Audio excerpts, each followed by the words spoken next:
Dans le Nouveau Testament, Jésus fait plusieurs affirmations sur sa propre identité, avant que les hommes puissent le reconnaître pour ce qu'il est réel.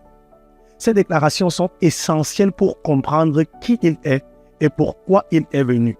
Dans Jean 8,58, Jésus dit « Avant qu'Abraham ne fût, je suis ».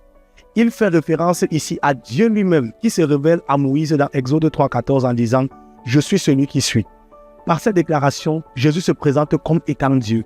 Il affirme clairement qu'il est le même Dieu qui a parlé à Moïse, soulignant sa divinité et son existence éternelle avant même Abraham. Dans Jean 6,35, Jésus se présente comme le pain de vie. Jésus se compare ici à la manne qui est tombée du ciel pour nourrir les Israélites dans le désert. Cependant, il va plus loin, déclarant qu'il est le pain de vie, celui qui peut satisfaire notre faim spirituelle de manière éternelle.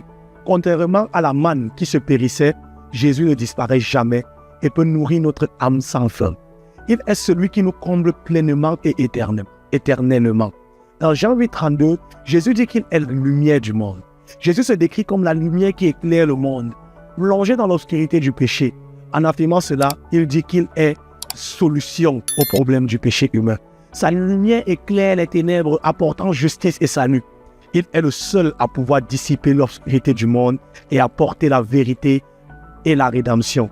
Dans Jean 10,11, Jésus dit qu'il est le bon berger.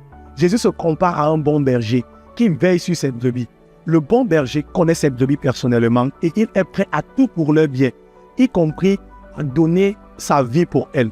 Dans cette image, Jésus montre son amour et son soin pour ses disciples en les conduisant vers les pâturages spirituels abondants. Il les protège et les guide surtout lorsqu'ils sont dans des situations difficiles, symbolisées par la vallée de l'ombre de la mort. Jésus arrache ses brebis du péché et leur offre la sécurité. Dans Jean 15, 1 à 5, Jésus dit qu'il est la vraie vigne et que ceux qui sont attachés à lui porteront du fruit.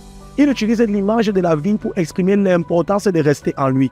Si un disciple ne demeure pas connecté à Jésus, il ne pourra pas porter le fruit spirituel.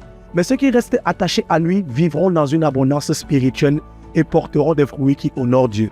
Cette image nous rappelle que Jésus est la source de toute vie et de toute croissance spirituelle. À travers toutes ces affirmations, Jésus montre qu'il est non seulement notre Dieu, mais aussi notre source de nourriture spirituelle.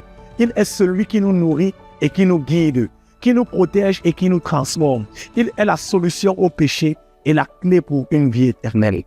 Si nous restons attachés à lui, nous trouverons tout ce dont nous avons besoin pour vivre et porter du fruit pour son royaume. Amen.